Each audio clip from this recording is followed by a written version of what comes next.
প্রথম কথা আমি কিলো কিলো ঘি ঢালি না, আপনি আমার যতটুকু প্রয়োজন বিরিয়ানিতে ঠিক ততটুকুই আমি দিই।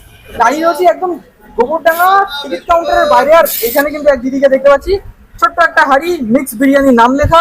এই ওপরেও কিন্তু দোকান রয়েছে, ছোট্ট একটা স্টল। আর দিদি এখানে কি আছে? এটা বিরিয়ানি? হ্যাঁ, এটা বিরিয়ানি। মিক্স বিরিয়ানি? হ্যাঁ, মিক্স বিরিয়ানি। মিক্স বিরিয়ানি। তো সবার আগে দিদি তোমার নামটা একটু জিজ্ঞাসা করো। পলি দত্ত। পলি দত্ত। কত দিনের হলো তোমার এই মিক্স বিরিয়ানির দোকান? এই 3 মাস রানিং চলছে। তো কেমন রেসপন্স পাচ্ছ? গরম পড়েছে, হ্যাঁ, 42-43 ডিগ্রি গরম, তার মধ্যে বিরিয়ানি খাচ্ছে।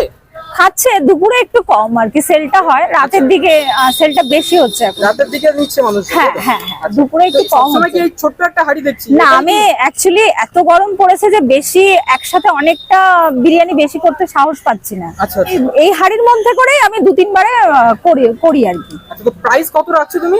আমি 100 টাকা। 100 টাকা? হ্যাঁ। একটু দেখে নি বিরিয়ানিটা কি বিরিয়ানি। হ্যাঁ হ্যাঁ, মিক্স বিরিয়ানি। আচ্ছা আচ্ছা, মিক্স বিরিয়ানি। হ্যাঁ হ্যাঁ।